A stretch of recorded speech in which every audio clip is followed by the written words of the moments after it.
कानपुर के रावतपुर गुटैया बाजार स्थित श्री रानी सती दादी मंदिर में दादी सेना व श्री रानी सती दादी जी सेवक मंडल कानपुर के तत्वाधान में दादी शरण किरण गुप्ता व संजय गुप्ता द्वारा कोलकाता से आई श्री रानी सती दादी जी की ज्योति व चरण पादुका उत्सव बड़ी ही धूमधाम से मनाया गया। इस अवसर पर दादी शरण सेवक राजेंद्र गुप्ता, सुचिता गुप्ता, संजय गुप्ता, किरण गुप्ता, सिद्धार्थ गुप्ता, मयूरी गुप्ता, सुमित गुप्ता, कमल, मीनाक्षी गुप्ता, शुभम गुप्ता, सोनल गुप्ता, लक्ष्य गुप्ता, कुणाल गुप्ता, शिवा गुप्ता, सर्वेश गुप्ता व रीना गुप्ता, रजनी गुप्ता, आशीष गुप्ता, सतीश गुप्ता सहित तमाम दादी शरण सेवक द्वारा भव्य चरण पादुका शोभा यात्रा निकाली गई। मंदिर में साया 3 बजे से भजन संध्या का आयोजन किया गया। कोलकाता के भजन गायक सौरभ भारद्वाज द्वारा दादी जी भजनों की बहाई गई और भक्ति की बहार के दौरान भारी संख्या में मौजूद दादी सेवकों द्वारा जमकर नृत्य किया गया। पहले दादी जी की भव्य श्रृंगार व चरण पादुकाओं का दादी सेवकों द्वारा भव्य श्रृंगार किया गया। श्री दादी जी की आरती के उपरांत आयोजित विशाल भंडारे का आयोजन किया गया। ये दादी जी की जो कीर्तन यहाँ पर हुआ है, ये कीर्तन हुआ है दादी सेना के तत्वाधान में।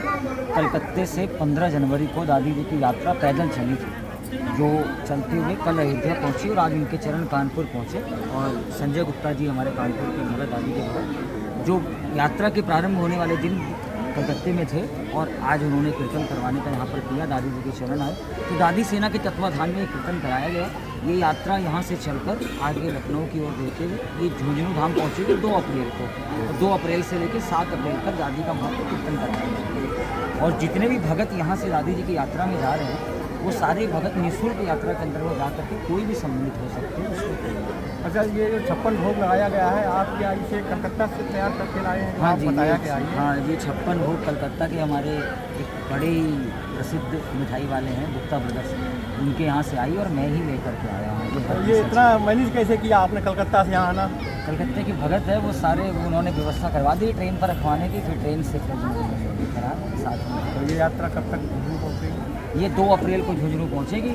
2 अप्रैल को दादी के दरबार के जो चरण चल रहे हैं दादी के, वो चरण झुंझुनू पहुँचकर 2 अप्रैल को, उसके बाद फिर 2 अप्रैल से लेकर 7 अप्रैल तक 5 दिन का वहाँ पर कीर्तन कराया गया।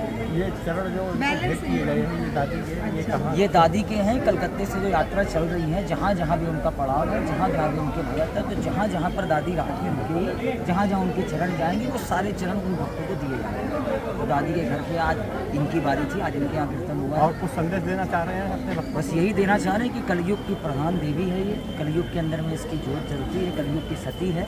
इसका जैसे जैसे कलयुग बढ़ेगा वैसे वैसे दादी का नाम बढ़ेगा। एक बार जाकर के अगर सच्चाई देखनी तो आप झुंझुनू धाम जाकर के होके आया हूँ। हाँ, झुंझुनू धाम के अंदर दादी का दरबार है। और ये दादी का दरबार जो झुंझुनू धाम में बना है, ये अब मैं बताना चाहूँगा कि महाभारत जब हुआ था तो अभिमन्यु की जो पत्नी उत्तरा थी, उनको भगवान श्री कृष्ण ने उस समय जब वो सती होना चाह रही थी, जब अभिमन्यु ने चक्रव्यूह के अंदर में जब उन्हें मृत्यु हो गई थी, प्राप्त हो गई थी षड्यंत्र के कारण, तब जाकर के उत्तरा ने कहा था कि मैं सती होना चाहती हूँ। तब भगवान श्री कृष्ण ने उन्हें रोक लिया था और वरदान दिया था कि कलयुग में तू जाकर के सती होगी। तो ये कलयुग में जो सती हुई है वो वही उत्तरा है जो द्वापर से जो महाभारत युद्ध में थी, वही सती यहाँ पर झुंझुनू धाम के अंदर में विराजमान हुआ है।